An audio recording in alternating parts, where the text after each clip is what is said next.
What if I told you that archaeologists just found something buried under Jerusalem that could prove the Bible was right all along?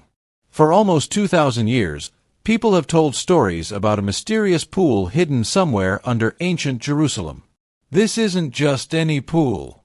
This is where one of history's most incredible miracles supposedly happened. But here's what's crazy: nobody could actually find it. Until now. Israeli archaeologists just uncovered something sending shockwaves through the religious world. What they found doesn't just match biblical descriptions perfectly. It proves something skeptics said was impossible. Picture this: a man born completely blind. Never saw his mother's face. Never watched a sunset. Never knew what color meant. Then a stranger approaches him in Jerusalem. This stranger does something that sounds absolutely wild. He spits in the dirt, makes mud, and smears it on the blind man's eyes. But what happens next is where things get really intense. The stranger tells him to go wash in a specific pool. The Pool of Siloam. Hit that subscribe button and bell the notification, because what I'm about to show you will blow your mind. The pool they discovered isn't just confirming this story happened. It's revealing secrets that could change everything we thought we knew about ancient Jerusalem. Long before this miracle, this pool was already legendary. King Hezekiah, one of the ancient world's most brilliant engineers, carved a tunnel through solid rock when enemies surrounded Jerusalem. Not with modern tools. With hammers and chisels. Through 1,750 feet of limestone. The prophet Isaiah had already written about this pool centuries earlier. He called its waters gentle, and said they represented God's quiet provision for his people. Fast forward to Jesus' time. Jerusalem bustles with pilgrims. Temple courts are packed. There's this man sitting by the roadside, begging, blind from birth. Everyone who passes knows him. He's been there for years. Then everything changes in one moment. Jesus sees him, stops, does something that probably made everyone think he'd lost his mind. Spit, dirt, mud. He puts this muddy paste right on the man's eyes. Then comes the command that changes everything: go wash in the Pool of Siloam. The blind man stumbles through streets, following directions to a place he's never seen. Trusting a stranger's bizarre instructions. He reaches the pool, bends down, washes his face. For the first time in his entire life, light explodes into his world. Colors, faces, the Jerusalem skyline. Everything he'd only imagined suddenly becomes real. He can see. But this is where the story gets really wild. Jerusalem erupts. Some celebrate. Others rage. Religious leaders demand answers. But for the next 2,000 years, skeptics had the perfect comeback. They said the whole thing never happened. Critics claimed John made up the entire story. They said the Pool of Siloam was just a fairy tale. A nice spiritual lesson with zero historical facts. They were about to be proven spectacularly wrong. Summer 2004. Jerusalem.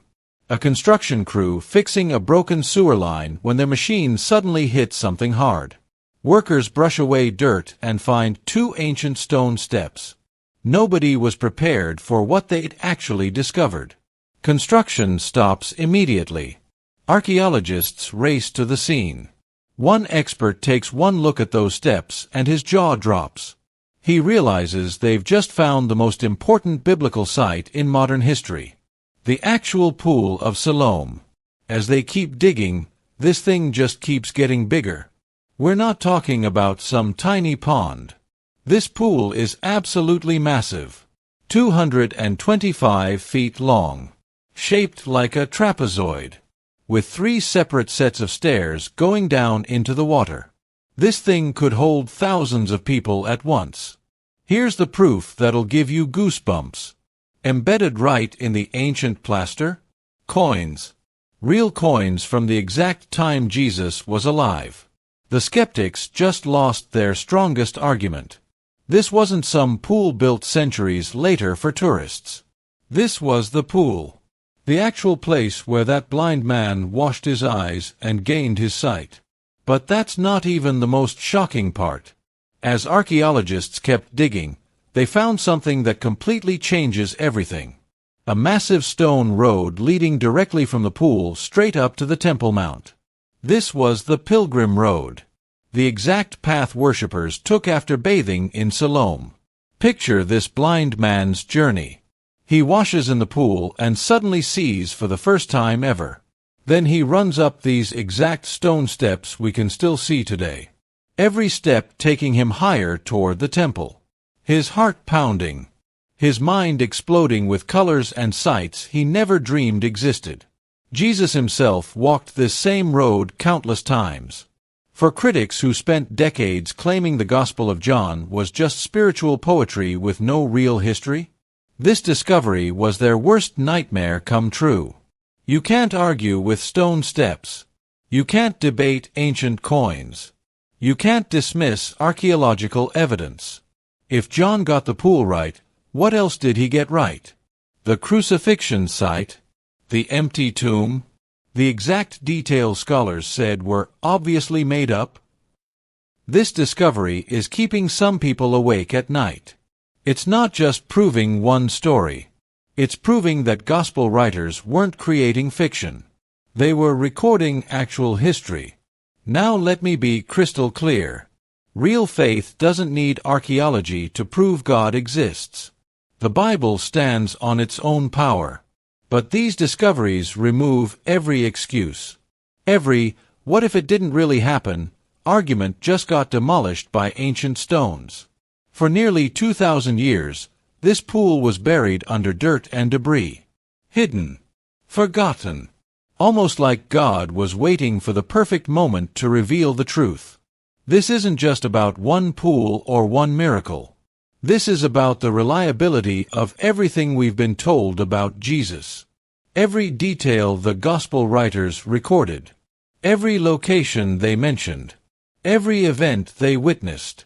For 2,000 years, skeptics had their ammunition. Show us the proof, they said. Where's your evidence? Well, here it is. Carved in stone. Confirmed by coins. Validated by archaeology. The Pool of Siloam isn't just confirming a miracle happened. It's proving John was there. He saw it. He recorded exactly what he witnessed. When he wrote, "That which we have seen with our eyes, which we looked upon and touched with our hands," he meant it literally. This blind man's healing wasn't a metaphor. It was Monday morning reality in first-century Jerusalem.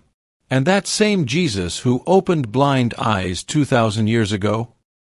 He's still in the business of giving sight to those who can't see. The pool is real. The road is real. The miracle is real. The only question that matters now is this: will you open your eyes and see? Because maybe, just maybe, that's exactly why God allowed this discovery to happen right now. In a world that desperately needs to see the truth. If this story amazed you, hit that subscribe button and bell the notification because I've got more archaeological discoveries that will absolutely blow your mind. Drop a comment and tell me, what other biblical sites do you think are waiting to be discovered? And if this video opened your eyes to something new, share it with someone who needs to see this truth.